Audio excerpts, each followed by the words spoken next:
Bonjour à toutes et à toutes.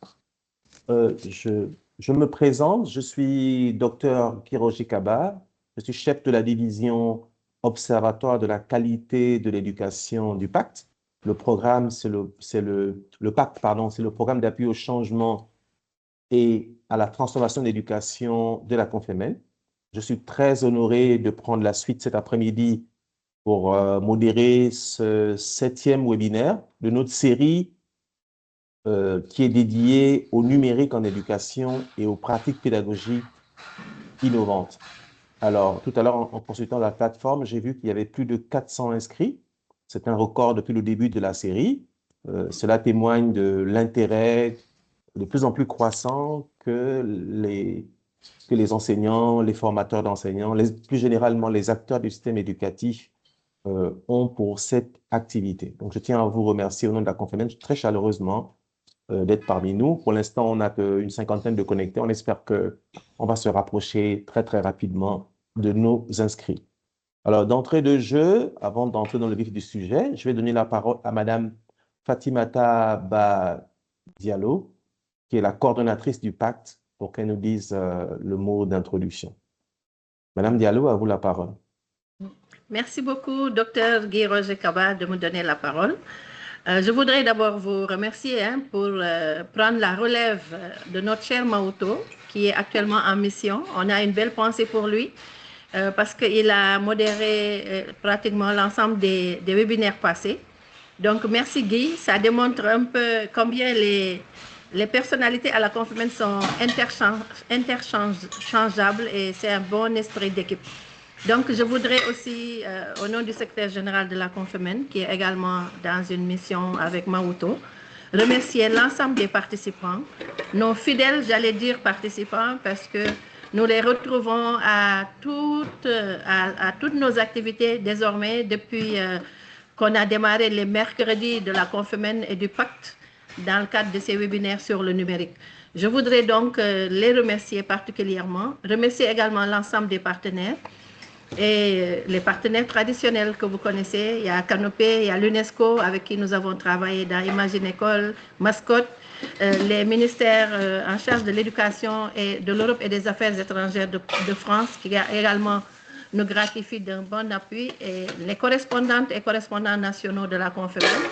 Grâce à eux, l'information est bien passée au niveau de leurs États et gouvernements respectifs. Donc, chers correspondants nationaux, nous vous disons merci. L'éventail des pays s'élargit tous les jours, des pays qui participent à cette activité. Et donc, nous vous remercions encore une fois pour cette action que vous menez pour le compte de la Confémène. Je voudrais aussi dire bienvenue à notre chère Gladys Degla. Madame Degla, je laisserai Guy Roger entrer dans les détails. Il vous connaît tout autant que moi pour vous avoir rencontré dans le cadre du travail à Cotonou. Et vous nous avez fait impression au regard des activités que vous avez menées dans le numérique. Et moi, ce qui me fait le plus plaisir, c'est que ça va également renforcer un peu la contribution des femmes dans le numérique. Et pour renforcer aussi l'idée que les jeunes filles que nous voulons encadrer dans nos écoles peuvent tout aussi bien que les garçons contribuer aussi à l'utilisation parfaite du numérique et également être orientés vers les filières scientifiques et technologiques. Donc, merci à vous d'être là. Et merci à toute l'équipe de la Confémène qui travaille derrière Maoto, derrière Guy Roger. Je pense à la communication. Toute l'équipe de la communication mobilisée autour d'Aboubacar Sy. Et tous les autres membres de l'équipe, vous les verrez, ils sont derrière, ils sont à l'ombre, mais ils ont fait chacun, pour ce qui le concerne, un excellent travail pour qu'on aboutisse à cette rencontre. Je ne voudrais pas nous faire perdre du temps. Je pense que le plus utile, ce sera l'intervention de Mme Degla tout à l'heure, d'autant plus que vous parlez de carte mentale pour faciliter les apprentissages. La Confémène est là pour aider ces États et gouvernements membres à améliorer leur système éducatif. Et nous pensons que l'élève est le centre, sa centralité n'est pas à démontrer par rapport à, comment dirais-je, en tant que bénéficiaire exclusif, mais les enseignants ne seront pas laissés en rade parce qu'ils sont le moteur de la transformation de l'éducation. Donc, cher Guy Roger Kaba, docteur Kaba, je vous redonne la parole et c'est ce que je voulais dire. Je vous remercie tous. Merci. Merci beaucoup, Madame la coordonnatrice, pour ces bons mots et pour avoir insisté sur cette touche féminine et qui serait importante dans toutes nos activités. Donc, on va tout de suite, on va entrer dans le vif du sujet, sans oublier de réitérer nos remerciements aux partenaires, au projet Imagine École, l'UNESCO, le gouvernement français, France Éducation Internationale, Canopé, Mascotte, la coopération suisse, et puis à tous nos correspondants nationaux qui sont de tous nos pays, qui viennent, que ce soit du Canada, Québec, du Canada, Nouveau-Brunswick, de France, de tous nos pays africains, Togo, Bénin, d'où vient Carole, de tous nos pays, du Sénégal, du Congo, je vois M. Dilameno, vraiment de tous les pays qui sont, qui sont rassemblés pour cet après-midi. Merci, merci à tout le monde.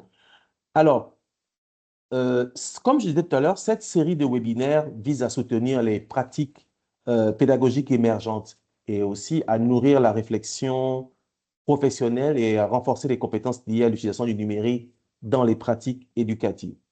Aujourd'hui, c'est une thématique particulièrement intéressante. Penser avec les images à travers les cartes mentales, un outil puissant pour structurer les idées, favoriser la mémorisation et stimuler la créativité. Et pour cela, nous avons le privilège d'accueillir une jeune dame, une grande dame, Madame Carole Gladys Degla.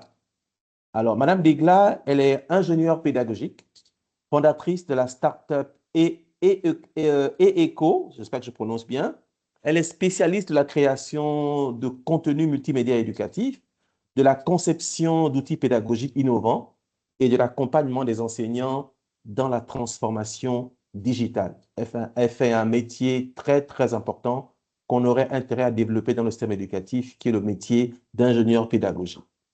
Voilà donc très brièvement présenté Carole. Il y aurait beaucoup à dire, mais on ramasse tout. Alors, avant de lui céder la parole, je voudrais donner quelques indications techniques pour les commodités de notre rendez-vous de ce soir. Alors, le webinaire sera enregistré, qui est uniquement pour les raisons d'archivage interne.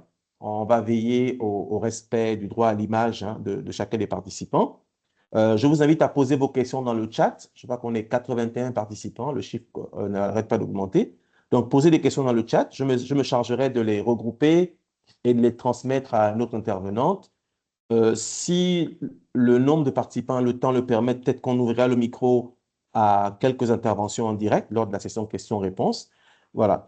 Carole va intervenir à peu près pendant 30 minutes, ce qui nous laissera à peu près autant de temps pour les échanges. Merci beaucoup pour votre présence fidèle encore une fois. Carole, c'est un plaisir de vous accueillir ici. Je vous laisse la parole. Merci Guy Roger et merci Madame Fatima Tabia Diallo. Je suis très ravie d'être ici ce soir et de partager ce moment avec toute cette, je dirais, toute cette nouvelle population numérique. Parce que le numérique entre tout doucement dans nos... Le numérique nous a été imposé et aujourd'hui, il entre vraiment dans nos habitudes en parlant de l'éducation. Alors, bonsoir à toutes et à tous. Je suis Carole Degla, comme le disait Guy Roger. Je suis ingénieure pédagogique et j'ai le plaisir de partager mes 30 minutes pour que nous puissions échanger sur la thématique des cartes mentales. Alors,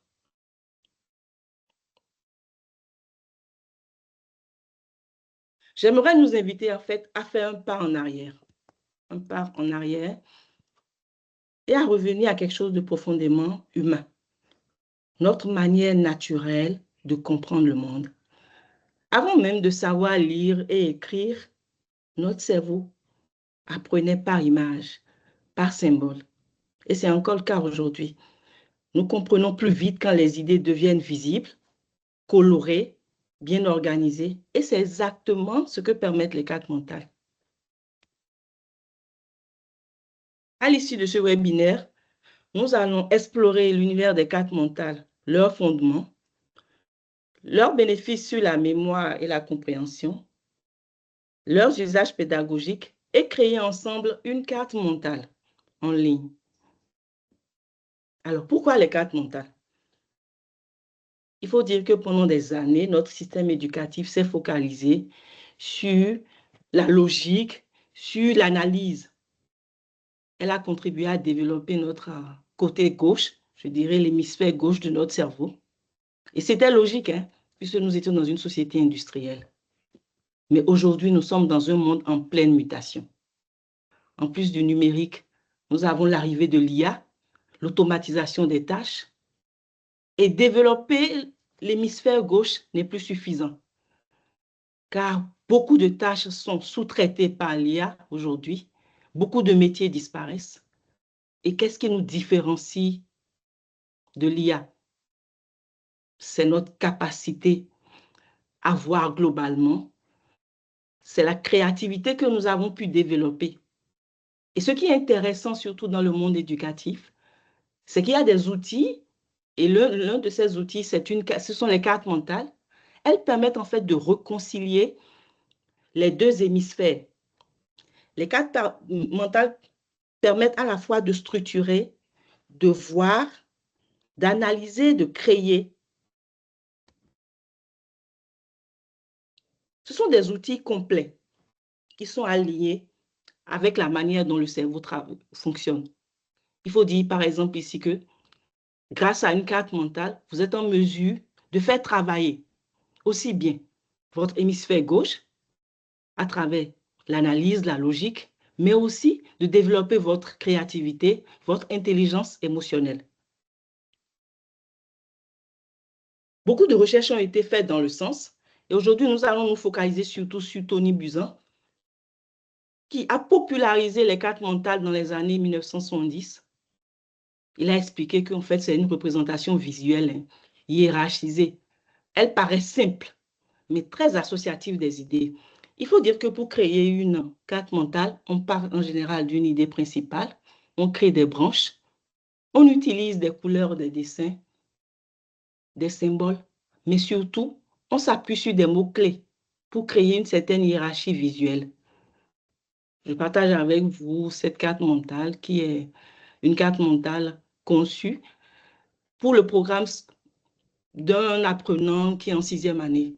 Cet apprenant, il a comme matière le français, les sciences, il y a l'histoire géo, la mathématique. Dans la mathématique, il y a encore plusieurs branches. Et cette carte mentale, en fait, décrit facilement et simplement tout le programme scolaire qui aurait pris peut-être 4-5 pages. Donc, facilement, un apprenant peut dire, ben bon, en 6e année, j'aurai telle thématique à apprendre. Même le parent, facilement peut dire, mon fils a telle grosse thématique à apprendre, à maîtriser durant l'année scolaire. Donc, les cartes mentales sont vraiment très intéressantes. Et mieux, Tony Buzan s'est encore inspiré pour pouvoir dessiner ces cartes mentales-là du cerveau. En fait, les neurones, en fait, quand on parle de neurones, on parle d'un centre qui a des branches et des sous-branches. Et c'est exactement la même structure que les cartes mentales utilisent. Ici, par exemple, sur cette slide, nous avons les neurones qui sont à gauche et qui font enfin un parallélisme avec les cartes mentales. Alors, lorsque on utilise les cartes mentales, c'est une façon d'imiter le fonctionnement du cerveau. Mais quel est l'apport, en fait, de ces cartes mentales dans l'apprentissage? Il faut dire que les cartes mentales ne sont pas que des outils. C'est une façon de penser, de sentir, de créer, mais aussi d'apprendre. Les cartes mentales rendent visible la pensée invisible et libèrent surtout l'intuition. Organiser une activité de carte mentale en classe, même les apprenants qui sont en général timides, qui ne parlent pas, qui ne réagissent pas, ils se réveillent. Ils se réveillent car ils se sentent concernés. Et cela permet en fait de développer la confiance de nos apprenants, de leur confier une certaine autonomie et surtout de développer la créativité qui est aujourd'hui la compétence mère dans notre nouveau siècle. Il y a plusieurs usages de la carte mentale au niveau pédagogique. Les enseignants peuvent l'utiliser pour faire des cours, produire des résumés. Ils peuvent l'utiliser même pour leur projet éducatif. Ils peuvent l'utiliser pour faire des évaluations, évaluer les apprenants. Mais les apprenants aussi peuvent l'utiliser. Il permet de faciliter la mémorisation. Il leur permet même de prendre des paroles, d'exposer, de faire des projets. Lorsqu'on leur donne, par exemple, des devoirs ou des devoirs en groupe pour faire des exposés, ils peuvent utiliser la carte mentale pour venir faire un exposé. C'est-à-dire, après avoir fait l'exposé suivant l'état demandé par l'enseignant, ils peuvent créer une petite carte mentale en bas, juste pour permettre à leurs collègues, à leurs camarades de mieux comprendre l'exposé qu'ils viennent de faire. On l'utilise également aussi pour faire des séances de brainstorming. Et cela, au fait, aujourd'hui, renforce ce que nous appelons la classe inversée, parce que à cette ère, l'enseignant n'est plus seul détenteur du savoir. L'objectif, c'est d'exploiter l'intelligence collective, d'amener nos apprenants à partager ce qu'ils ont, à valider leurs compétences, à échanger. Et lorsque on se met sur une activité de carte mentale, on organise souvent en premier lieu une activité de brainstorming où on collecte suffisamment d'idées. Et c'est grâce à ces idées qu'on arrive, qu'on harmonise, qu'on classe, on identifie les mots-clés qui reviennent souvent et on arrive à créer une carte mentale. Je partage par exemple avec vous cette carte mentale qui aborde par exemple les bénéfices de l'apprentissage. C'est une carte mentale très imagée. Elle peut être encore beaucoup plus détaillée. On peut choisir par exemple mieux comprendre une leçon, choisir une thématique spécifique à la compréhension. Elle permet de développer des compétences transversales. Elle permet en fait aussi de rendre les leçons très motivantes. Et mieux, elle soutient la différenciation. Il faut dire que nos apprenants ont des intelligences multiples. Nous avons tous des intelligences multiples. Et ces intelligences ne sont pas vraiment très exploitées à l'école compte tenu du programme tel qu'il est aujourd'hui. Mais heureusement, le numérique vient avec ses outils pour pouvoir activer ces zones qui dorment dans notre cerveau, ces zones, ces capacités que nous avons, mais que nous n'exploitons pas. Parce qu'il faut dire, nous sommes tous créatifs. Nous sommes tous créatifs et il suffit en fait d'allumer, de rallumer cette magie qui s'est endormie à travers des activités qui développent par exemple notre culture, je veux parler même des activités qui développent notre culture, tout ce qui a rapport à notre histoire, en amenant nos enfants, par exemple, à organiser des activités où ils expliquent, par exemple, ils peuvent jouer à l'enseignant, ils peuvent faire des activités, on le fait dans certaines écoles, par exemple, des activités musicales, des activités intrapersonnelles. Il n'y a pas que, en fait, les mathématiques qui permettent de pouvoir passer l'information éducative. Il n'y a pas que le français, mais il y a aussi toutes ces qualités que les artistes développent, qu'aujourd'hui nous avons vraiment intérêt. Je me rappelle que le coloriage, et je pense que c'est encore comme ça, le coloriage n'est fait qu'à la maternelle. Aujourd'hui, nous devons motiver nos apprenants à dessiner une leçon. Et c'est vraiment l'intérêt des cartes mentales, à dessiner, à colorer.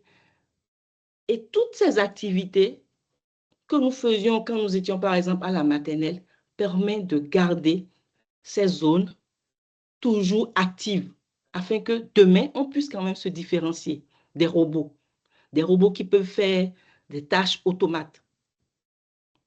Alors, comment aidons-nous nos enfants à créer des cartes mentales efficaces? Il faut dire que en classe, l'enseignant, lorsqu'il doit dérouler une leçon, il peut organiser au départ une séance de brainstorming.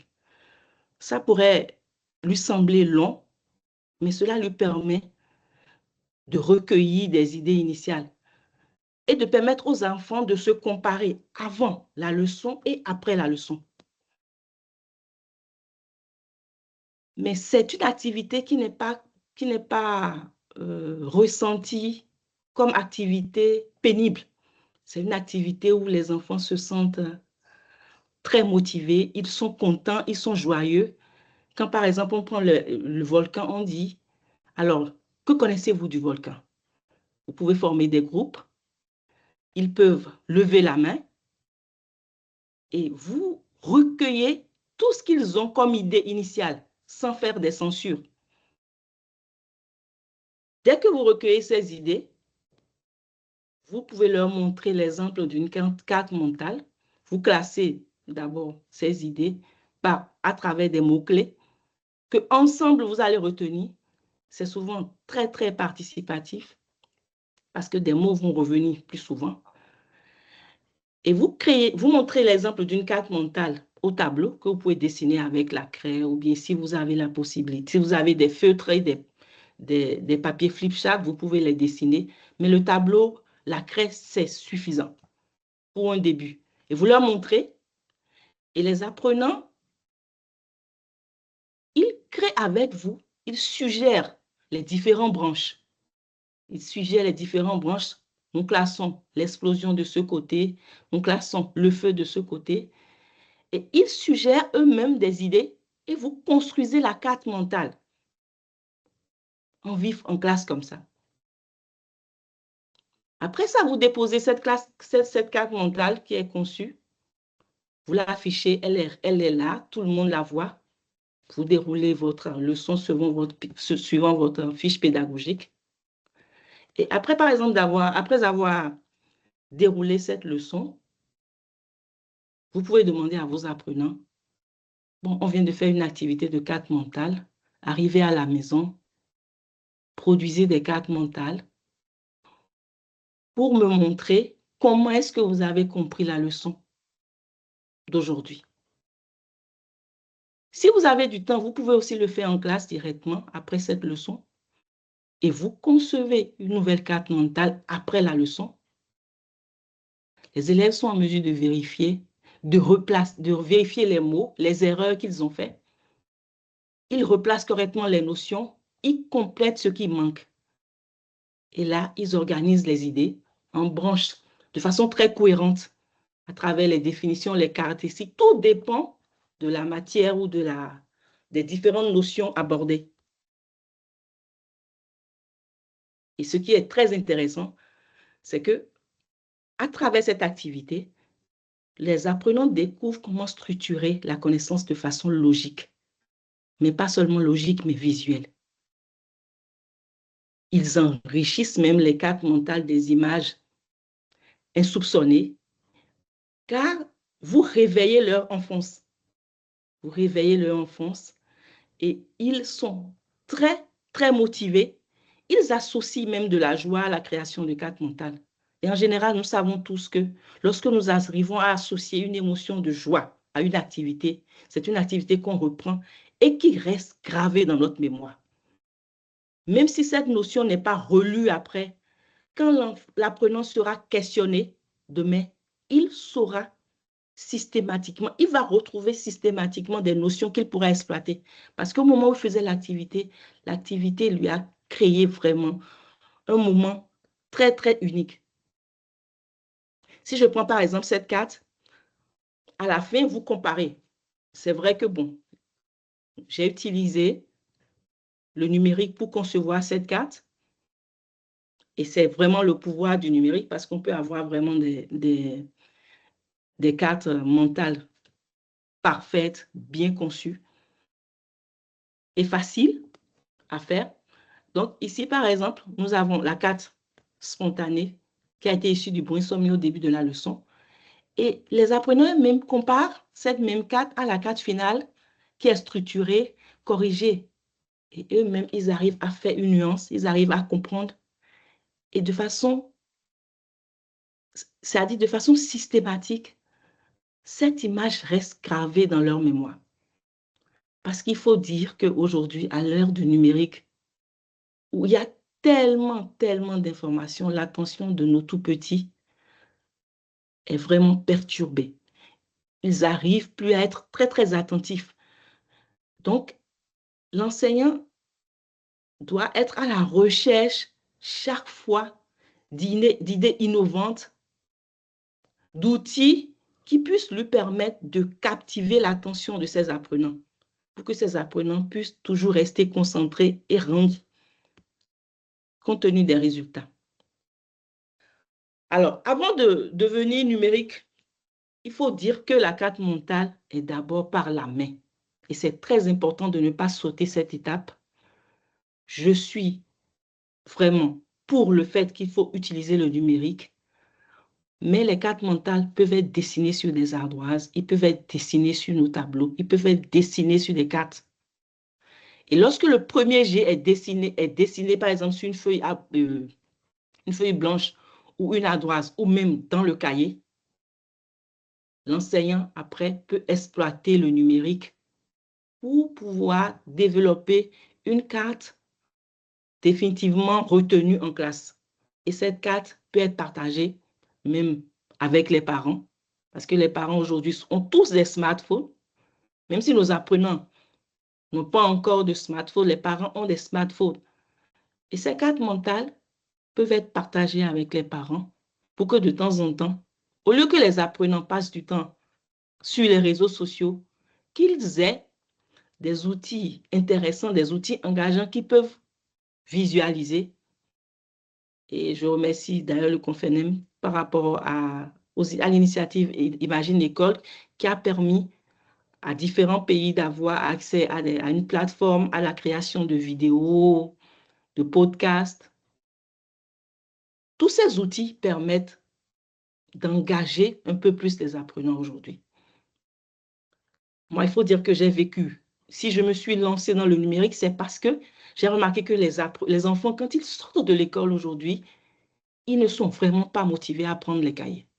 Ils ne sont pas motivés. Alors, imaginez un enseignant qui a développé pour chaque notion une carte mentale et que cette carte mentale soit disponible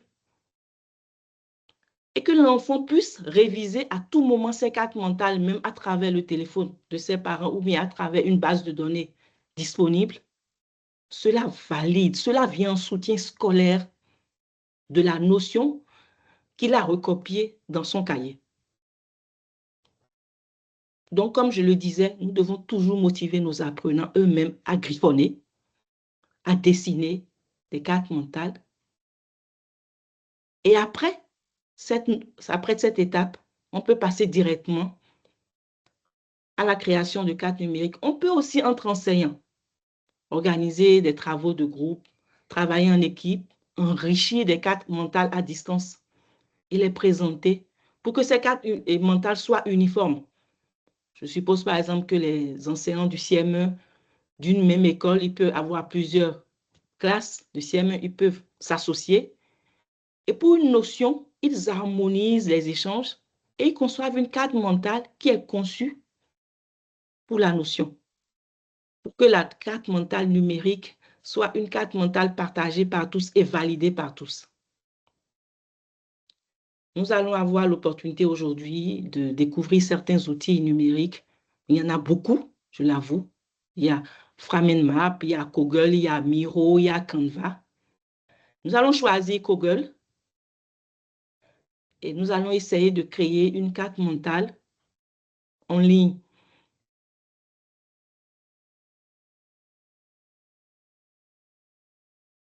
Alors, pour créer cette carte mentale en ligne, il nous suffira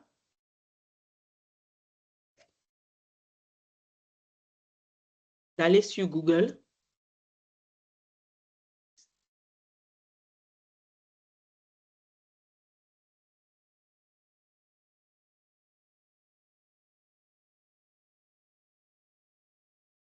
Un instant.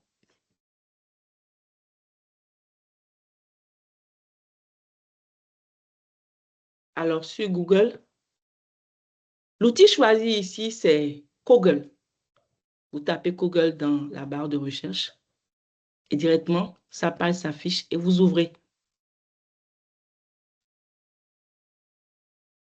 Alors, Google permet de partager, comme je disais, les cartes mentales nous permettent de partager des informations complexes. Donc, nous pouvons écrire, nous pouvons nous inscrire. Vous utilisez votre compte Google. C'est vraiment facile à prendre en main. Et déjà, nous nous connectons sur la plateforme de Google. Il faut dire que la version gratuite permet en fait d'avoir accès à de pouvoir créer 3 cartes mentales gratuites. Vous pouvez la créer, l'exporter et les supprimer. Donc, pour les enseignants, ils peuvent utiliser la version gratuite. Parce que dès que vous créez une carte mentale, vous avez la possibilité de l'extraire et vous pouvez encore la supprimer. Avant de démarrer, je partage avec vous la galerie. Il y a une galerie de cartes mentales très, très fournie ici, où à tout moment, vous pouvez choisir la carte mentale compte tenu des informations que vous avez à passer. Et vous avez la possibilité d'utiliser le template, c'est-à-dire l'exemplaire. Dès que vous cliquez, par exemple, sur une carte mentale qui vous intéresse, vous cliquez, il faut dire que la plateforme est en anglais, mais on comprend pour la plupart des b.a.-ba de ces sites-là. Ce n'est pas difficile à prendre en main. Il suffit de cliquer sur Use as Template, par exemple, et ça dit diagramme introuvable. Alors, ce diagramme est introuvable certainement parce que ce n'est pas la version, j'ai toujours la version gratuite, mais il faut dire que vous pouvez utiliser plusieurs exemplaires qui sont ici. Aussi, il faut que je dise que pour l'abonnement, il ne coûte pas vraiment cher, il coûte 5 €. En général, l'école, par exemple, peut faire un abonnement et tous les enseignants peuvent avoir accès à l'utilisation de cet outil. Il n'est pas vraiment très cher. Alors, pour créer, par exemple, la carte mentale, c'est normal, ils partagent la publicité pour dire que pour 5 €, et pour les entreprises, 8 €. Nous allons opter ici pour la version gratuite, celle que nous utilisons. Alors, donc, pour créer un diagramme, vous cliquez sur « Plus créer un diagramme ».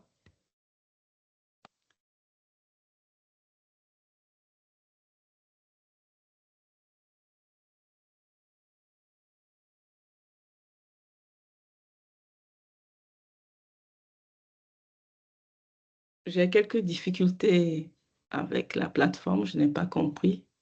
Un instant.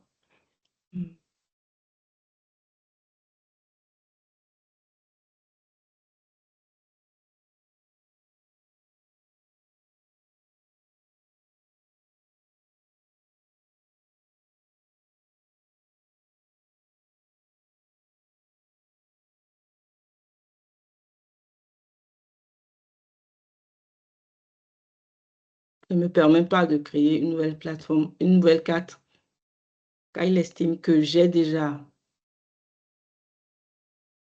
des diagrammes conçus. Alors, je reprends, j'ai supprimé les 3 qui étaient là et je crée un nouveau diagramme. Alors, pour ce cas, nous pourrons choisir, par exemple, comme carte mentale à créer, les régimes alimentaires. Je clique régime alimentaire. Je saisis plutôt régime alimentaire. Alors, je peux faire une mise en forme, je peux mettre le test en gras. Je peux choisir une image. C'est vraiment au choix. Mais il faut dire que certains ajouts sont vraiment limités par rapport à l'abonnement que vous avez en cours.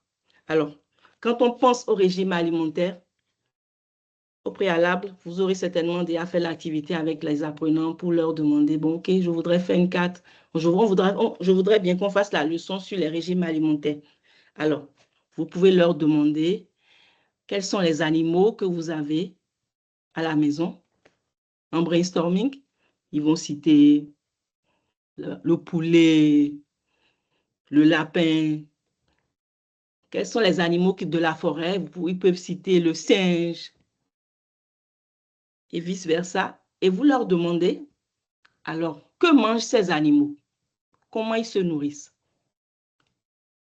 Alors, le singe se nourrit de fruits, le lion se nourrit de viande, le lapin se nourrit d'herbes. Alors, l'animal, par exemple, qui se nourrit d'herbes est un herbivore. Donc, je peux créer, par exemple, ici, une première branche que je note herbivore. Si dans les écoles dans lesquelles vous avez la possibilité de le projeter aux apprenants, c'est aussi très, très intuitif comme activité. Vous le remplissez en leur présence. Donc, par exemple, je parle des herbivores et vous leur demandez quels sont les herbivores qu'ils connaissent et ils peuvent le citer.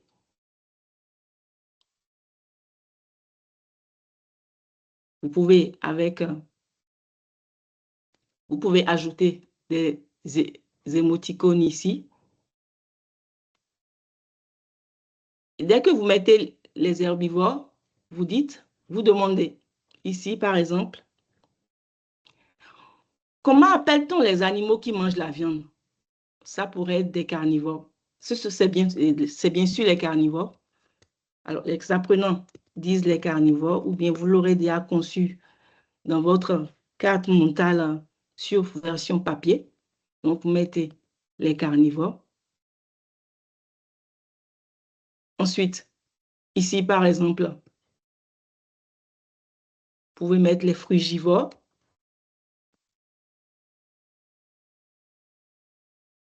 Ceux qui mangent des fruits. Grâce à ce diagramme-là, vous pouvez insérer différents outils. Mais comme je vous le disais, il y a beaucoup de fonctionnalités qui sont limitées dans la version gratuite. Si je prends par exemple ce cercle, je peux prendre ce cercle et je note.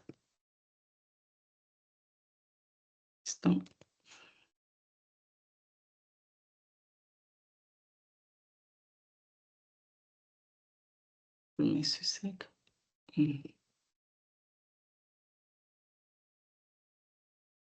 Je mets les omnivores ici.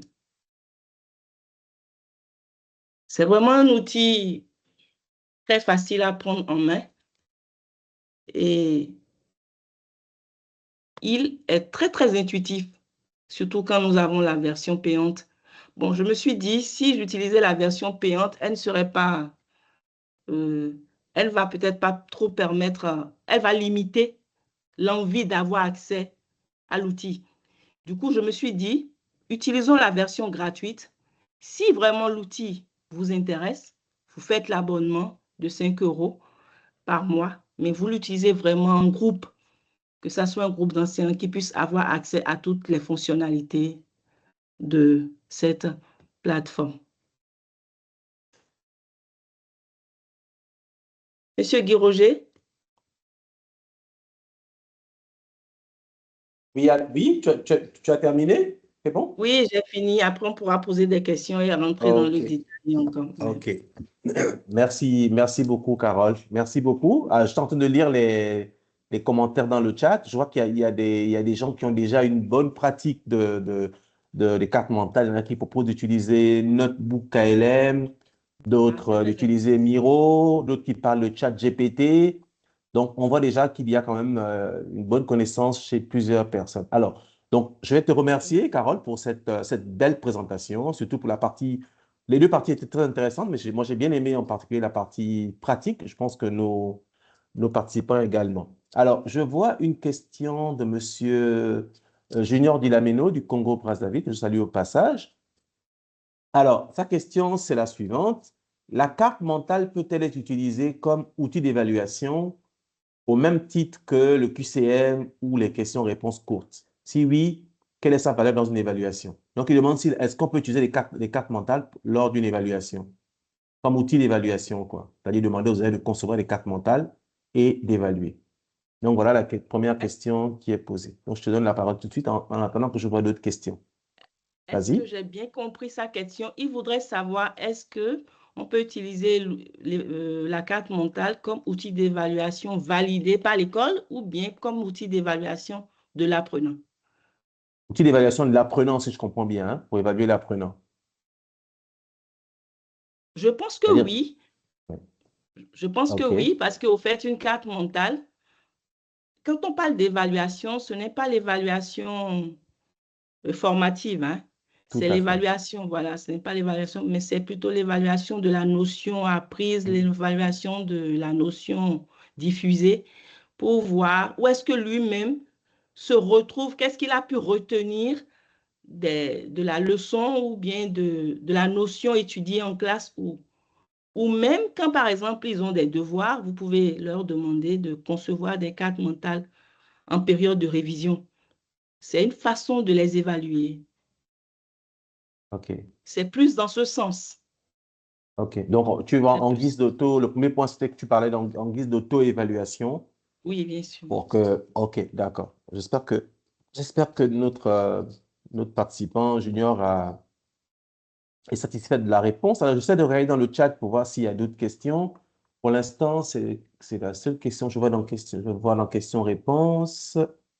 Je crois que pour l'instant, c'est la seule question que je vois. Alors, est-ce qu'il y a d'autres questions? Posez-les sur le chat. Alors, il y a un des participants qui parle de l'utilisation de l'outil MindView. Voilà, de l'outil MindView. C'est payant, mais la personne parle aussi de Git, je sais pas, Gitmind ou GuideMind qui est gratuit, qui permet de créer 10 cartes mentales. Donc, M. Dilameno est satisfait de la réponse. Donc, je regarde dans le chat.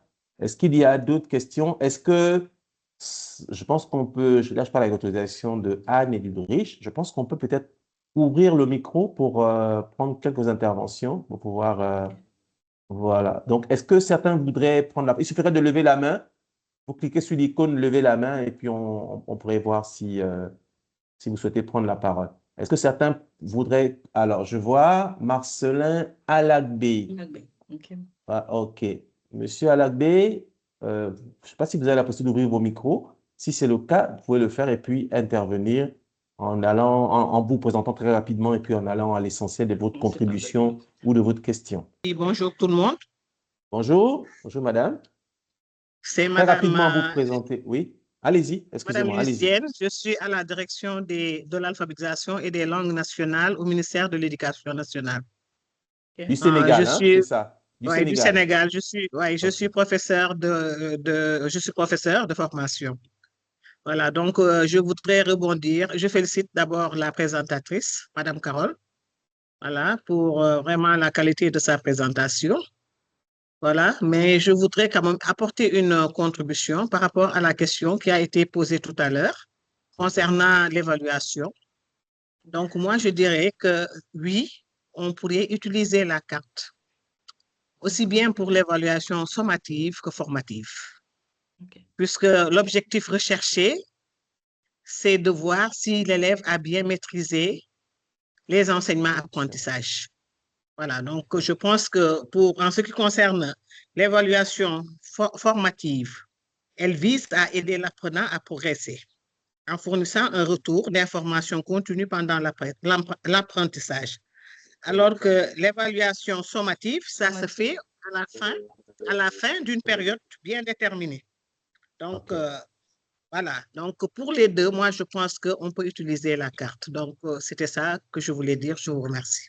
J'ai vu un certain monsieur Mustapha, il y a juste le prénom. Oui, Monsieur Mustapha Elmi, Mustapha. est-ce que vous m'entendez? Oui, on vous entend très bien. Moi, je vous entends très bien. Allez-y. Merci. Présentez-vous Je suis... rapidement en deux ou D'accord. trois mots. Je vais me Voilà. présenter rapidement. Je m'appelle Mustapha Elmi. Je suis un conseiller pédagogique à l'éducation nationale à Djibouti. Enchanté. Et justement, je m'occupe de la formation des enseignants. Ok. J'ai trouvé vraiment intéressant l'exposé de Mme Carole sur l'utilisation des cartes mentales dans les apprentissages. Surtout, peut-être, à mon avis, je pense qu'on pourrait l'utiliser au collège et notamment dans les centres de formation. C'est une contribution que vous faites, hein? Ce n'est pas une Alors, question la que vous posez, c'est question, une contribution que vous faites, c'est alors, ça? la Vous question, faites ma une question, c'est contribution. peut-on utiliser Ah, les OK. cartes mentales au niveau primaire, par exemple, pour une classe de 4e année ou bien de 3e année, comment pourrait-on apprendre aux enfants d'utiliser les cartes mentales? Merci. OK, merci beaucoup. Donc, Carole, utilisation des cartes mentales au niveau primaire, qu'est-ce que tu en penses? C'est possible? Comment on peut aider les enfants à utiliser cet outil? Bon, je remercie les intervenants. En fait, au primaire, en 4e année, l'apprenant a déjà des leçons. Il a déjà des leçons et il bûche, par exemple, une notion de civisme, il peut la transformer en carte mentale.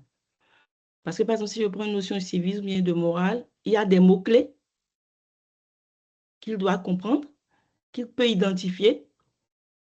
Et ce sont plutôt des cartes mentales vraiment très légères. Vous allez voir, par exemple, au niveau de la carte mentale que j'avais proposée tout à l'heure, celle du volcan, c'est vraiment une carte mentale très, très légère. C'est une carte mentale, ça peut être même une carte mentale qui a 2, 3 branches, où OK. quand on aborde une notion, il trace juste les liens. C'est une façon pour lui de pouvoir de comprendre déjà les connexions, les différents liens qu'il y a entre les notions et de pouvoir s'en rappeler quand, par exemple, il sera en évaluation. OK, merci. Donc, en fait, ton Il peut idée, c'est aussi de dire… dessiner sa Oui, façon de vas-y. comprendre. Il peut dessiner pour dire, par exemple, tout à l'heure, c'est vrai qu'on n'est pas allé en détail parce que j'ai remarqué que l'outil Google bug un peu, je n'ai pas compris. Mais je suppose, par exemple, que nous sommes au niveau, par exemple, des régimes alimentaires. Et l'apprenant vous lui demander que mangent les poulets. Il ne peut pas écrire, mais il peut dessiner des graines. Si l'enfant ne peut pas écrire, par exemple, les graines, il ne peut pas écrire, il peut dessiner pour dire les poulets mangent du maïs. Si c'est du maïs, il le dit spontanément, vous lui dessine-moi des maïs. Et cette carte mentale peut avoir plus d'images que celle, par exemple, d'une carte mentale demandée à un apprenant du collège. OK. L'objectif, c'est d'utiliser ce qu'on a et ce qu'on sait. Voilà. OK. Donc, niveau primaire, avec des cartes mentales moins complexes et plus imagées. OK. Merci beaucoup. On va donner la parole à monsieur, je pense que c'est un monsieur Arab Guélé qui l'a demandé. Monsieur Guélé, à vous la parole. Si vous pouvez vous présenter rapidement 2 ou 3 mots et ensuite… Bonjour à tous, est-ce que vous m'entendez? On vous entend, on vous entend. Alors, Bienvenue. je suis monsieur Abdelaziz Arab Guélé, je suis inspecteur de philosophie à Djibouti. J'aimerais d'abord remercier le Confmen pour ce webinaire très, très intéressant. J'aimerais également remercier Madame Carole pour sa présentation. Alors, les cartes mentales, nous savons tous ici l'utilisation et l'intérêt que nous avons en tant que pédagogue pour l'utilisation des cartes mentales en classe pour appuyer un peu les enseignements apprentissage. Alors, j'ai une question pour Madame Carole. Donc, je cherche en fait à outiller les enseignants de philosophie à utiliser les cartes mentales. Il y a plusieurs cartes mentales, des cartes mentales qui sont un peu figées et qu'on donne à la fin, par exemple, des cours pour que les élèves puissent avoir une image. S'il vous plaît, prière de fermer vos micros quand quelqu'un intervient, s'il vous plaît. Allez-y, monsieur Guélé, vous pouvez continuer. Allez-y. Donc, généralement, on donne des cartes mentales un peu figées. Donc, ma question, c'est est-ce que quels outils, par exemple, seraient les mieux à même, justement, pour permettre aux enseignants d'utiliser des cartes mentales interactives qu'ils peuvent utiliser en classe, surtout dans l'enseignement de la philosophie. Voilà, merci. Merci beaucoup, M. Guélé. Alors, Carole, 2-3 minutes pour répondre parce qu'on a plein de questions, beaucoup de demandes d'intervention. Donc, Il faut est-ce dire qu'il qu'il y a des il y a- outils de carte mentale plus interactifs, plus dynamiques? oui, il y en a Voilà. beaucoup et le monde des cartes mentales, c'est vraiment un monde vaste. Je suggérerais à monsieur d'exploiter Miro. Miro, j'en ai parlé tout à l'heure. C'est vrai que je ne l'ai pas utilisé comme test, mais Miro, c'est vraiment très, très ouvert et il pourra avoir de multiples possibilités d'améliorer la qualité de ces cartes mentales et de les adapter à son contexte. OK, merci beaucoup. Je crois que la réponse est brève. Je pense que Miro. monsieur Guélé a une voie à explorer. Il y a l'outil Miro qu'il pourrait utiliser. N'hésitez pas à faire des contributions dans le chat aussi pour compléter les réponses, parce que comme on n'a pas beaucoup de temps, ce n'est pas évident pour Carole de tout développer. Allô, allô, est-ce que vous Oui, m'entendez? Oui, oui, allez-y. merci beaucoup. Allez-y, madame. Merci à Madame Carole pour sa formation. Je suis Hasna Mohamed Ali, professeure de français à l'école d'excellence de Djibouti.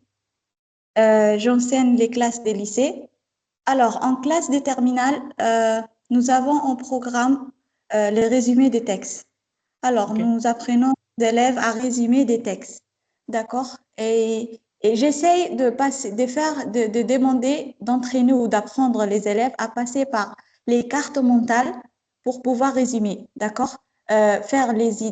Pour relever les idées, identifier, les extraire, les idées principales d'un texte sous forme de cartes mentales. Est-ce qu'il y a des cartes mentales? Ma question est est-ce qu'il y a des cartes mentales adaptées à ça? C'est-à-dire je ne sais pas moi, c'est Résumer un texte. Résumer un texte, c'est formuler ça, pour les idées, aider à résumer un texte. OK, à d'accord. résumer voilà. Surtout à organiser les idées principales d'un texte. Merci beaucoup, Madame Carole. Merci, madame. À ma connaissance, il n'y a pas de carte mentale spécifique pour le résumé de test. Parce que les cartes mentales, c'est vraiment, ce sont des outils qui sont créés, je dirais plutôt des outils créatifs. Donc, il n'y a pas de carte mentale figée pour dire cette carte mentale est destinée au résumé. Vous allez voir que le même résumé, vous prenez deux apprenants, vous leur demandez de résumer pour le même test, les cartes mentales ne seront pas les mêmes. L'objectif n'est pas avoir des cartes mentales identiques, mais que l'apprenant puisse vraiment retenir l'essentiel du test à lui confier.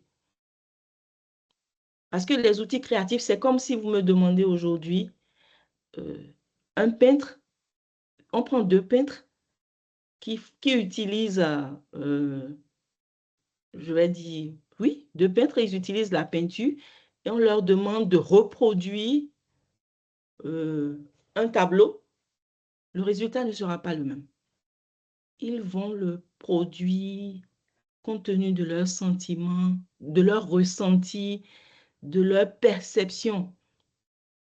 Et c'est d'où vraiment l'importance de la créativité dans la conception des cartes mentales. En fait, on ne peut pas avoir d'outils figés. Dès que vous demandez à vos apprenants de faire des résumés à travers des cartes mentales, vérifiez après, est-ce qu'ils ont bien compris? Est-ce que tout seul, ils arrivent à refaire la même carte mentale ou bien à la faire différemment? Et encore, l'idéal, c'est de pouvoir la faire différemment. Parce qu'au fait, il faut toujours se réinventer.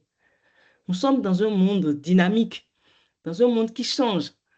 Et il n'est pas possible de rester figé. Si vous restez figé sur une seule, par exemple, un type, par exemple, de carte, ou bien un type de... C'est-à-dire une seule façon de faire, vous serez dépassé. Les cartes mentales peuvent être utilisées dans toutes les disciplines. Merci pour celui qui l'a mis dans le chat. Mais de la façon dont l'apprenant le comprend. Vous pouvez faire, par exemple, une carte mentale différente de celle de vos apprenants. Et certainement, celle de vos apprenants peut encore enrichir celle que vous avez faite. Donc, à ma connaissance, il n'y a pas vraiment de carte mentale spécifique. Tout dépend de comment on organise et on crée des liaisons entre les différentes notions importantes qui sont dans le test. Je vous remercie. Donc, je voulais remercier l'intervenant de Djibouti et tous les intervenants de Djibouti qui sont très dynamiques sur nos webinaires. Donc, je voulais faire une petite contribution par rapport à la visualisation d'un texte. Il y a un outil qui s'appelle Napkin AI, qui est un outil d'intelligence artificielle qui peut permettre de visualiser un texte quand on lui entre. Donc, je pense que ça peut aider pour le résumé. Donc, on va prendre une dernière intervention en direct. Ensuite, je vais relayer les questions qui sont sur le chat. Donc, Madame Fatoumata Cissé, s'il vous plaît, à vous la parole. Il y a d'activer votre micro. On va prendre 2 dernières interventions, en commençant par Madame Fatoumata Cissé. Allez-y, Madame. Bonjour à toutes et à tous. Bonjour, Madame. Bienvenue. Merci pour la formation, cette formation très importante et pertinente. Je m'appelle Fatoumata Cissé, je suis institutrice en service à Dakar, au Sénégal. Voilà, donc j'aimerais vous demander si, par exemple, les cartes mentales sont adéquates pour les enfants de l'élémentaire.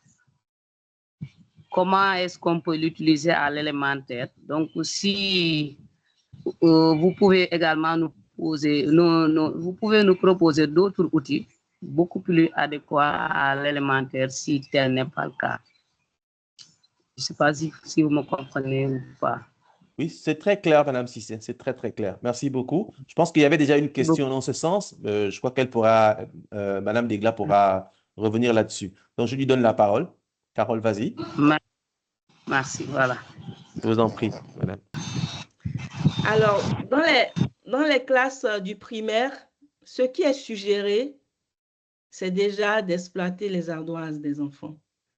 Nos apprenants peuvent exploiter leurs ardoises pour concevoir des cartes, pour expliquer une notion qu'ils comprennent de façon terre à terre.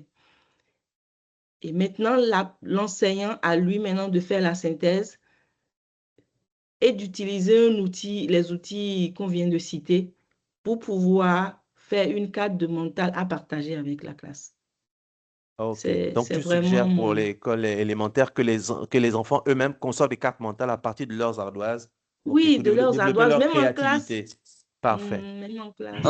L'enseignant peut garder la craie et dès qu'il donne des idées, il demande quel lien il y a entre ceci et cela. Et ça se trace en classe. D'accord. Madame Cissé, ça vous convient comme réponse? Le fait d'utiliser la bonne vieille ardoise, la bonne vieille ardoise qui ne doit pas être dépassée quand on a des petits-enfants en face de nous. C'est nous qui vous remercions de votre intervention. Je vais relayer quelques questions qui sont sur le chat en vrac. Alors, j'espère que ne rien rater. Alors, les élèves apprécient beaucoup d'utilisation des cartes mentales pour résumer, faire le bilan des cours. Bonjour, l'Association internationale Édugestion. Ça, c'est un bon partenaire de la Confémen. Salutations à M. Charon.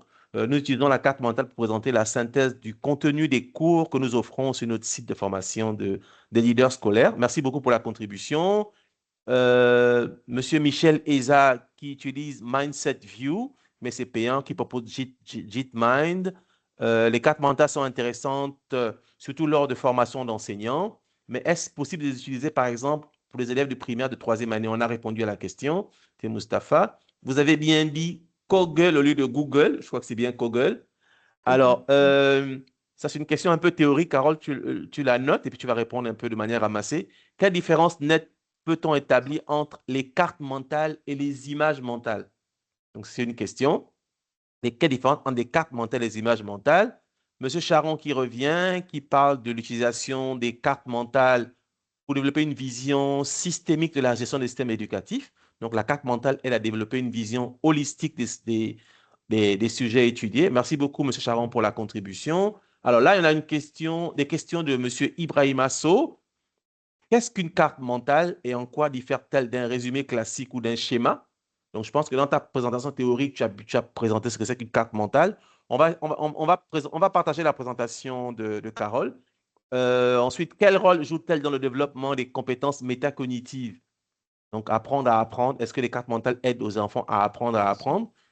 Ensuite, quel obstacle l'enseignant pourrait rencontrer dans une classe de 70-80 élèves? Est-ce que les cartes mentales peuvent être utilisées avec de grands effectifs, 70-80 élèves? Donc, ça, c'est des questions. Alors, une autre question. Merci pour la présentation. Ensuite, plusieurs enseignants d'un collège peuvent-ils utiliser simultanément la version payante de Kaggle? Est-ce que si l'école paye la version payante, est-ce que ça autorise l'utilisation de plusieurs enseignants? C'est une question. Donc, tu notes, hein, je te les mets en vrac. Je vais prendre une dernière, sinon ça va faire trop. Est-ce que Kaggle, je me suis un peu perdu là. Allez. Est-ce que ça a actualisé? Est-ce que Kaggle offre la possibilité à différents utilisateurs de réaliser des cartes de façon collaborative? Est-ce que l'outil Kaggle permet le travail collaboratif? Donc, je ne vais pas te bombarder d'autres questions. Pour l'instant, je m'arrête là. Donc, tu as 2-3 minutes pour répondre de manière ramassée à ces questions. Vas-y. Merci Guy Roger. Alors, je commence par la dernière. Kaggle vraiment permet à plusieurs intervenants d'améliorer une carte de travail sur la même carte. Donc, c'est possible. Mais il faut l'admettre, c'est surtout la version payante qui ouvre plus d'options. Donc, nous savons très bien que quand nous voulons un produit de bonne qualité, il faut être prêt à débourser. Donc, si nous voulons vraiment l'utiliser, exploiter au maximum le maximum de ses fonctionnalités, il faut vraiment qu'on se décide à payer. Alors, il y a un intervenant qui demandait quelle est la différence entre une carte mentale et une image mentale. En fait, une image mentale, c'est invisible. C'est une image mentale, par exemple, j'ai suivi un film et je me rappelle par exemple, d'une action qui s'est déroulée. C'est une image mentale dans ma tête. Alors que la carte mentale, je la conçois. Je la conçois et il y a des démembrements, il y a des branches. Je pars d'une idée que je décline et je trouve les différents liens qu'il y a entre ces différentes idées. Donc, une image mentale, c'est vraiment, c'est comme un souvenir, c'est comme une information perçue, alors qu'une carte mentale est conçue et j'arrive à établir des liens. Un peu comme l'image des neurones, j'arrive à établir des liens. Je pense que c'est de façon ramassée. OK. Merci. On va reparcourir quelques questions. Ensuite, on va revenir peut-être à une des questions en direct. Alors, les cartes mentales peuvent-elles être un outil de la motivation intrinsèque pour un élève en matière d'apprentissage, d'enseignement? Est-ce que les cartes mentales peuvent aider à motiver les élèves? Ça, c'est une question. Une deuxième question, est-ce que l'utilisation des cartes mentales a déjà prouvé son efficacité scientifiquement? Je parle d'une méta-analyse, par exemple. C'est une question qui nous vient de la RDC. Est-ce que scientifiquement, on a la preuve de l'efficacité des cartes mentales? Je pense qu'il doit y avoir plusieurs études là-dessus. Monsieur Sow revient. Quel aménagement adopter pour les élèves ayant des difficultés en lecture et des cartes mentales? Je vais prendre une dernière petite série de questions. Les cartes mentales pourraient-elles aider dans l'enseignement-apprentissage des mathématiques? Si oui, comment? Bon, je crois que là, Carole a donné quand même quelques exemples sur les fractions. Elle a montré une petite carte mentale avec les connexions qu'on peut faire sur la notion de fraction. Bon, un exemple de lycée, bon, je crois que... Le but, ce n'est pas tellement d'être spécifique, hein. Le but, c'est que du webinaire, c'est d'ouvrir les possibilités, puis ça sera aussi à chacun des participants d'essayer d'approfondir la réflexion pour voir comment l'outil peut être utilisé dans son contexte et pour ses particularités. Voilà. Ensuite, outils intéressants. OK, ça, ce sont des remarques. Je voudrais prendre une dernière question. Quelqu'un qui parle de Xmind, qui permet de faire des cartes mentales. Je crois que ça va être un outil. Félicitations pour nos collègues de Djibouti. OK. Je voulais prendre une dernière question.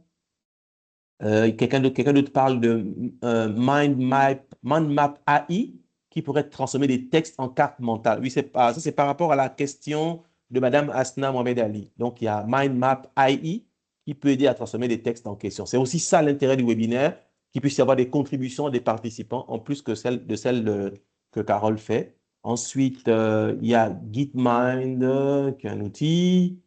Je voulais prendre une dernière question. Alors, une question de Alami Nadjar.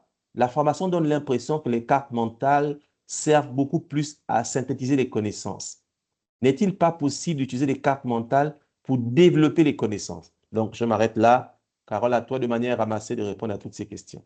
Est-ce que les cartes mentales, en plus, peuvent aider à développer les connaissances? Tu vas pas être là de créativité, c'est peut-être dans ce sens-là. Vas-y, à toi la parole, Carole. Merci Guy Roger, merci chers intervenants. Bien sûr que la carte mentale peut permettre de développer des connaissances parce que, comme on le disait, en fait, lorsque nous abordons le développement, par exemple, de la créativité, c'est un monde vaste, ce n'est pas un monde figé. Donc, on peut partir d'une notion pour aller à une autre notion, même une notion qui n'était même pas prévue. Et c'est d'ailleurs pour cette raison que la carte mentale n'est pas seulement utilisée par les apprenants, c'est utilisé par les professionnels, même dans la gestion de projets. Et ça ouvre d'énormes possibilités pour trouver, par exemple, des solutions à la résolution de problèmes, à la recherche de solutions face à des situations données. Donc, non seulement elle permet de développer les connaissances, de les valider, mais d'ouvrir encore le champ des possibles. En fait, quand nous commençons par créer des cartes mentales, c'est que nous donnons la possibilité à notre cerveau. On lui dit, va chercher des solutions, va au-delà. Parce qu'il est question aujourd'hui d'aller au-delà de ce qu'on sait déjà. Et vous allez voir, comme je disais, des apprenants qui ne prennent même pas la parole, qui ne réagissent pas. Lorsque vous allez lancer des activités de carte mentale, vous serez surpris par le nombre d'informations qu'ils ont. Donc, ce n'est vraiment pas fermé. Il y a une question qui parle de motivation intrinsèque. Et je dis en fait, c'est une activité qui permet de développer vraiment la motivation. Pourquoi? En général,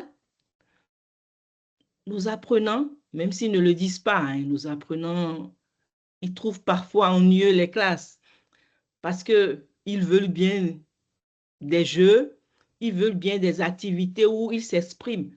Et de plus en plus aujourd'hui, on parle de classe inversée. Quand on parle de classe inversée, c'est une possibilité pour l'enseignant de réveiller ses apprenants, d'utiliser leur capacité d'utiliser leur intelligence collective. Et quand vous vous sentez, par exemple, quand vous êtes en train de faire une activité et vous sentez que vos apports sont pris en compte, vous êtes motivé. Vous avez envie de réagir plus, vous avez envie d'apporter plus. Donc aujourd'hui, la classe, c'est vraiment une classe. Les enseignants doivent se dire, je ne suis plus le seul à être détenteur de l'information éducative, puisque nos enfants, pour la plupart, sont sur les réseaux sociaux. Qu'on le veuille ou non, ils ont accès à des informations même qui dépassent leur âge. Donc, vous pouvez lancer une notion, vous pouvez évoquer une notion en classe et ils vont apporter même plus que leur niveau parce qu'ils ont eu déjà à voir sur une vidéo sur YouTube, une vidéo qui aborde le sujet et même encore dans le détail. Donc, pour moi, c'est vraiment un outil de motivation et je recommande à tous les enseignants, quand ils peuvent, de l'utiliser. Et de ne pas rester figé sur la carte qu'ils ont créée, de l'améliorer. De leur demander, bon, voilà, tu as créé cette carte aujourd'hui, présente-moi une autre manière, une autre façon. La même thématique, on peut la présenter sur plusieurs formes et plusieurs cartes mentales. Et en creusant, on va se rendre compte que, bon, je n'avais même pas compris cette notion, non, mais je l'avais compris autrement. Donc, pour moi, c'est vraiment un outil de motivation et tant qu'on peut, qu'on l'utilise. Il y a une question qui demandait quel type de mise en place il faut faire dans une classe pour pouvoir utiliser la carte mentale. Les apprenants peuvent rester à leur place. Hein. Il suffit seulement d'organiser des séances de brainstorming. Ou si vous avez la La possibilité question de les était en mettre. lien avec, la question était en lien avec les grands effectifs. Est-ce que quand on a beaucoup d'élèves, la carte mentale peut aider? On peut mettre ça, on peut mettre en place cet outil. Ah, ok. Donc, dans ce cas, on peut... Si il organise des groupes et ça va lui prendre trop de temps, je pense qu'il peut rester juste au brainstorming. Ouais. Je ne sais pas si je réponds à, Oui, je oui, je réponds à pense que sa ça. préoccupation. Il peut Moi, je rester pense à juste au titre, brainstorming. moi, je pense même que dans les grandes classes, en créant des petits groupes, ça peut se faire également, hein. On peut faire des groupes pour les élèves et co-construire des cartes mentales. Voilà. Voilà. Alors, on va accélérer un peu parce que le temps presse. On a déjà quelque peu débordé. Alors, je refais encore un dernier tour de questions. Donc, essaie de noter pour pouvoir répondre. Donc, quelqu'un est revenu sur l'idée d'utiliser l'ardoise pour concevoir des cartes mentales. Ensuite, il y a une question de Madame Aïcha Mamadouba. Quel conseil donneriez-vous pour rendre les cartes mentales attractives et motivantes pour les jeunes élèves? Ça revient, hein, pour les petits-enfants du primaire. Je pense que tu as déjà plus ou moins répondu à cette question. Peut-être que tu pourras rajouter un mot. Donc, pour les jeunes élèves. Ensuite, M. Ousmane Diallo, salutations à lui, qui demande dans quelle mesure peut-on utiliser les cartes mentales au lycée? Alors, au lycée, pour les élèves un peu plus grands, est-ce qu'on a intérêt à utiliser les cartes mentales et donc comment on pourrait les utiliser? Ensuite, Monsieur Segueda, qui vient du Burkina Faso, qui est membre d'EduGestion, avec Monsieur Charon, qui demandait, merci on va faire une contribution, hein, merci pour cette formation qui contribue à l'amélioration de l'apprentissage de nos apprenants. Merci Monsieur Segueda d'être là. Alors, Monsieur Mohamed, il n'y a pas mis son nom, juste le prénom. Peut-on avoir une carte mentale utilisation simultanée pour un travail en groupe entre équipes pédagogiques ou réseau de comités de gestion des écoles? Donc, est-ce que c'est possible? Donc, là, je pense qu'il y a peut-être l'idée de travail collaboratif, hein, en simultané entre plusieurs équipes de gestion d'école qui travailleraient peut-être dans la conception d'une même carte mentale. Donc là, c'est EduGestion. Voilà. Est-ce que je crois que tout à l'heure, tu as répondu, c'est possible de travailler de manière collaborative sur la conception des cartes mentales. Peut-être tu pourrais repréciser, parce que c'est une question vraiment importante. Ensuite, oui, Madame Pascaline Banzouzi qui demande si on va partager la présentation. Oui, ça va être fait. Ensuite, peut-on concevoir une carte mentale portant sur les dérivés de la fonction ln? Bon, là, c'est des questions, Monsieur Lucien Kouf, c'est des questions tellement spécifiques.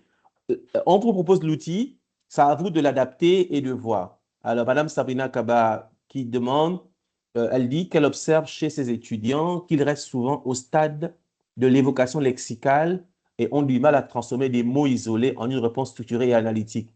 Alors, elle se demande si les cartes mentales peuvent servir de médiation cognitive pour favoriser ce passage vers une véritable structuration conceptuelle.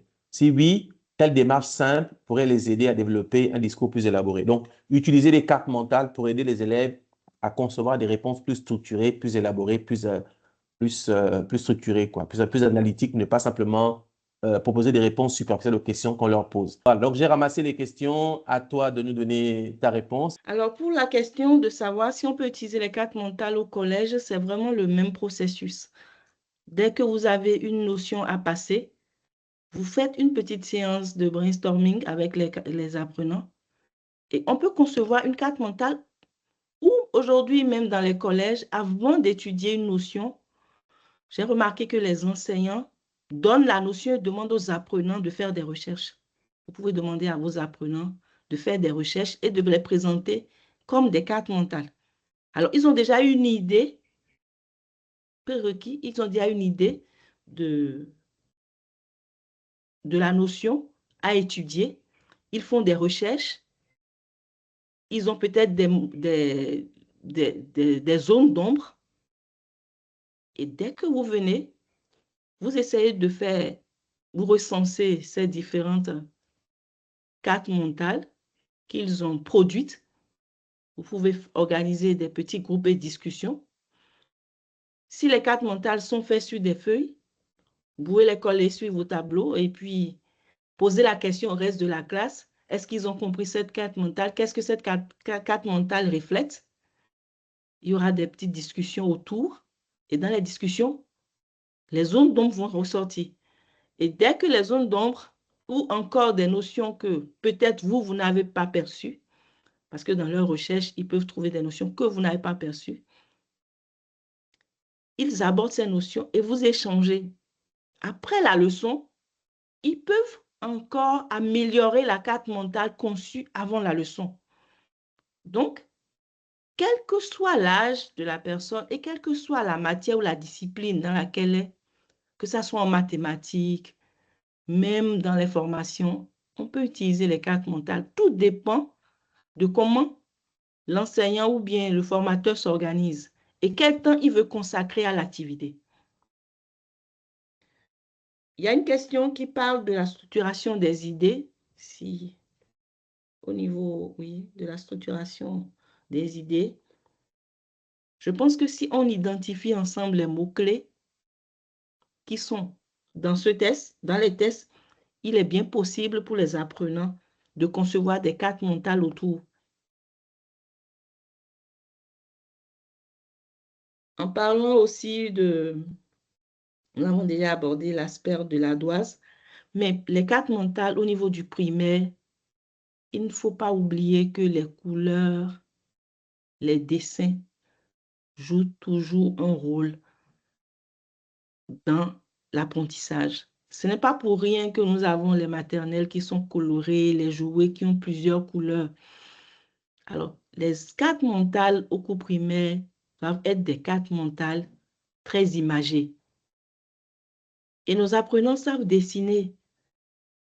Il suffit de les mettre à contribution pour qu'on puisse concevoir des cartes mentales très, très dynamiques, très intéressantes et qu'on peut modifier au fur et à mesure. L'objectif des cartes mentales, c'est de pouvoir utiliser tout ce que nous avons comme outils visuels. Si vous n'êtes pas en mesure, si l'auditoire ne comprend pas encore tout ce qui est écrit, il comprend ce qu'il voit.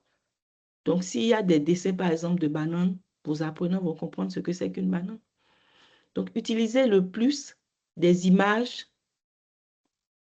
On peut, par exemple, exploiter des jouets, même pour faire les jeux, leur demander, OK, nous allons jouer à tel jeu. Comment on joue? Qu'est-ce que tu as compris? On peut faire une petite carte mentale pour décrire l'activité aux apprenants. Je fais ceci, je fais cela, et après, on fait ceci. Donc, au fait, l'objectif de la carte mentale, c'est vraiment très, très, très ouvert. Ce n'est pas figé. Donc, dès qu'ils comprennent le principe que les cartes mentales, c'est une idée centrale, il y a des branches. Après, on crée les liens qu'il y a entre les différentes. S'il y a des liens, oui, on crée les liens entre les différents éléments ou mots-clés. On peut créer le maximum de connexions. Tout dépend du résultat qu'on veut avoir. Donc, je voudrais remercier Carole pour sa disponibilité, pour la qualité de son intervention. Je voulais remercier, je vois les applaudissements de la coordonnatrice du pacte. Je pense qu'on est très satisfait de ce webinaire. Là, les contributions des uns et des autres nous renforcent un peu dans l'idée de continuer avec cette série de webinaires. Donc, merci beaucoup, Carole. Merci beaucoup à tout le monde. Le prochain webinaire aura lieu mercredi prochain et quand la thématique sera partagée sur nos différents supports numériques. Voilà. Donc, on espère que vous serez là. On est resté plus de 100 participants, ce qui est assez exceptionnel parce que souvent les gens ont d'autres occupations. Donc, merci beaucoup encore une fois.